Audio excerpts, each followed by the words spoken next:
There's no feeling more intense than starting over. If you deleted your homework the day before it was due, as I have, or if you left your wallet at home and you have to go back after spending an hour in the commute. If you won some money at the casino and then put all your winnings on red but it came up black. If you got your best shirt dry cleaned before a wedding and then immediately dropped food on it. If you won an argument with a friend and then later discovered that they just returned to their original view. Starting over is harder than starting up. If you're not ready for that, like if you've already had a bad day, then what you're about to go through might be too much. Feel free to go away and come back. I'll be here. Alright, thanks for coming with me on this trip. I'll understand if you have to take a break at any point. Just find a safe place to stop and quit the game. And don't worry, I'll save your progress, always, even your mistakes. This game is a homage to a free game that came out in 2002, titled Sexy Hiking.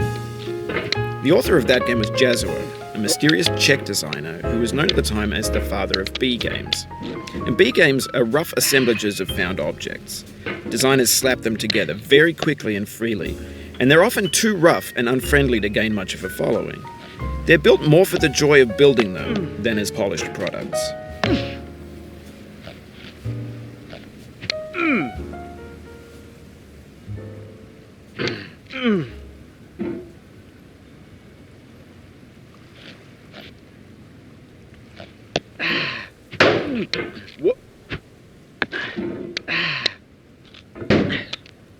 In a certain way, Sexy Hiking is the perfect embodiment of a B game.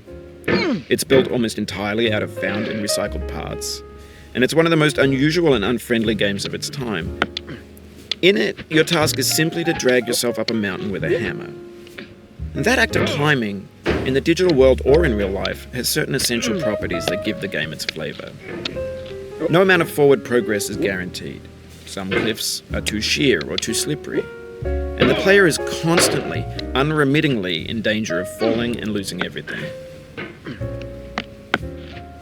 Anyway, when you start Sexy Hiking, you're standing next to this dead tree that blocks the way to the entire rest of the game. It might take you an hour to get over that tree, and a lot of people never got past it. You prod and you poke at it, exploring the limits of your reach and your strength, trying to find a way up and over. And there's a sense of truth in that lack of compromise. Most obstacles in video game worlds are fake. You can be completely confident in your ability to get through them once you have the correct method or the correct equipment or just by spending enough time. In that sense, every pixelated obstacle in Sexy Hiking is real.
Oh, you just lost a lot of progress. That's a deep frustration, a real punch in the gut.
The obstacles in sexy hiking are unyielding, and that makes the game uniquely frustrating. But I'm not sure Jazzuo intended to make a frustrating game. The frustration is just essential to the act of climbing, and it's authentic to the process of building a game about climbing. A funny thing happened to me as I was building this mountain. I'd have an idea for a new obstacle, and I'd build it, test it, and it would usually turn out to be unreasonably hard. But I couldn't bring myself to make it easier. It already felt like my inability to get past the new obstacle was my fault as a player rather than as a builder. Imaginary mountains build themselves from our efforts to climb them, and it's our repeated attempts to reach the summit that turns those mountains into something real.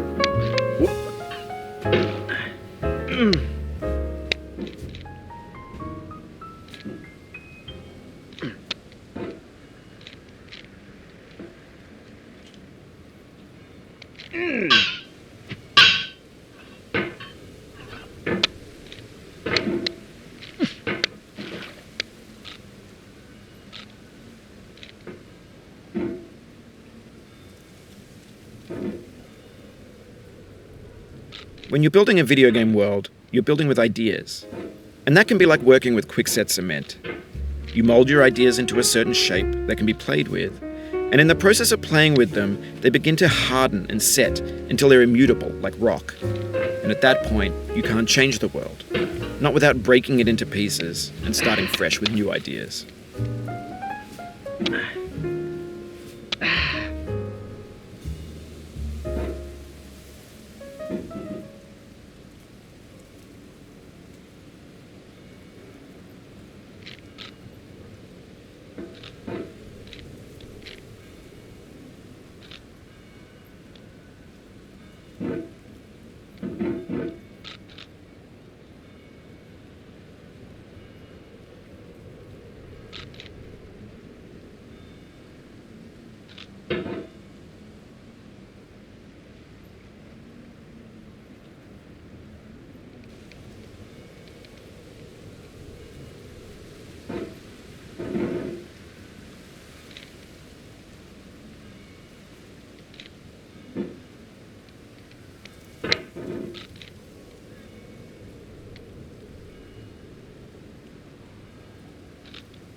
You've done this part before. You know it's possible. Just do what you did the first time.